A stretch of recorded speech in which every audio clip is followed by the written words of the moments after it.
Now, I am inspired by artists in the art world, and I've got a whole load of books, Think Like an Artist, Steal Like an Artist, a book called The Creative Stance on Art. And in the art world, the idea of rule breaking is celebrated in terms of creativity. It's kind of normal, you know, there are no rules, you need to push the boundaries. And in the history of art, which I'm not a connoisseur of particularly, but I'm sure you can all think of people like, I don't know, Picasso or Dali, or who began movements in art. I mean, Marcel Duchamp's very famous for the urinal that he signed and wanted to put in an exhibition. They didn't accept it. It was called Fountain, but that started a whole movement in art. And we kind of take it for granted, I think, now, if we go visit a gallery and see those things, but they very much were creating something different to what was the convention at the time. Or in music, if you think about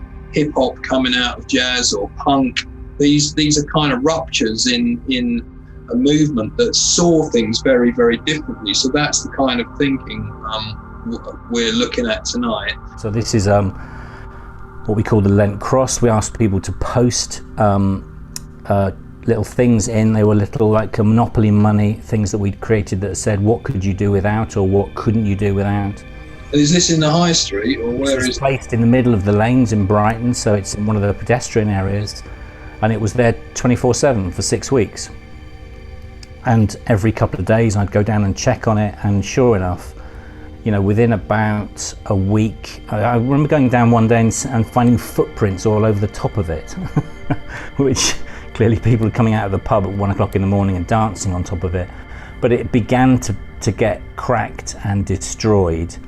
And every time that happened, we took it away. We fixed it up, as you can see, with these bolts, and put it back in place. And until in the end, we had this cross that bore the scars of its 6 weeks of Lent in the middle of town, and the kind of mistreatment or interaction, however you want to view it. I mean, the brilliant thing is, I think Lou said it. What an artist really loves is when people interact, however they interact with your work.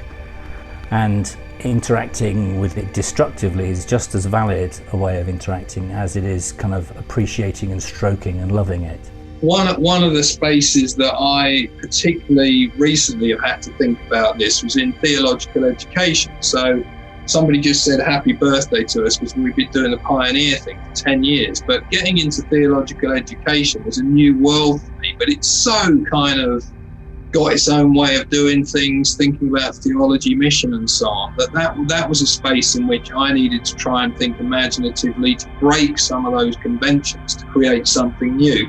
And I think, church more broadly has lots of ways in which it can get stuck, I think, in its own ways. So we're going to explore that a bit tonight. You oversee the training of undergrads at CMS for pioneers, and I think in terms of this rule breaking stuff, they're naturally creative and so on. Well, I mean, I think there's a lot of pioneers going off and developing and trying new things and testing new stuff, and they're looking at different ways of doing communion, they're looking at different ways of doing church. I mean, we had Dave and Harrigan with us last week talking about having a boxing ring in the middle of the church. I mean, how many people would be up for doing that, and then doing compline in the boxing ring and doing baptisms in the boxing ring? I mean, there's I got baptized as an adult, having been baptized as a child, and I did full immersion because it meant something to me at that point. And so the rule, in a sense, became something that held me back from really understanding where God was. And I think you see this a lot with our students. They kind of want to go off and push things. And, you need to know when to kind of pull them back and when to let them go. And I think kind of joining those two metaphors, we're not all called to be pioneers, but I think we should all be in a position of trying to cover pioneers or take care of them or kind of protect them, allow them to go out and do this experimental work, because a lot of it's experiment, and knowing when to kind of pull them back in again, and where to kind of provide boundaries, where to provide good ways of doing things and thinking, because you can push too far and you don't have Christianity anymore. But that's what I think a lot of our students are doing. Well, I think people don't expect to see knitting I think maybe people don't expect to see art in a prison setting, and certainly not I mean, knitting, again, you'd expect it to be functional on the whole, or certainly keep it clean, make sure it doesn't get dirty. So that the idea of Mary Douglas's, what she describes as matter out of place, if you have a pair of shoes on the shoe rack, you're fine about that. If someone puts them on the kitchen table, they become dirt. It becomes uncomfortable. You're sort of breaking maybe an unspoken law or rule that's not going to harm anyone particularly, but it does lead to discomfort. And I really like the idea. These are knitted and, as you're right, felted. I call them shadow sacks. Yeah, sorry. That's okay. We can talk about that one too. And they so more knitting. This is a good example of knitting on a dirty floor in a very mouldy prison cell. Some of it's unraveling. I often play with that sort of ambiguity of boundaries between things. And Mary Douglas talks about, well, she says that boundaries make people feel comfortable and safe and provide certainty.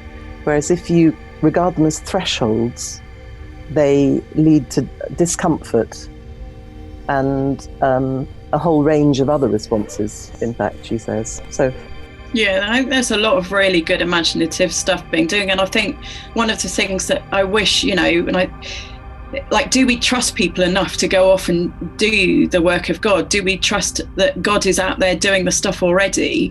And, when we think about people in their imagination and doing new things, how do you not know that they've not seen where God is working in something and they want to join in? I think the imagination for ministry isn't just all on us. God's out there already doing it. And, part of me, I wish the church in the UK could see how many imaginative and wonderful things are going on in the name of God, but we've got blinkers that stop us seeing it. And I think looking at our students, there's times when you might say, well, their theology is not very good, or this is a bit dodgy, but it actually isn't. It actually isn't. It's often that we have so interpreted it in one direction that we forget to look and see what it is they're actually doing, where God is acting in it all.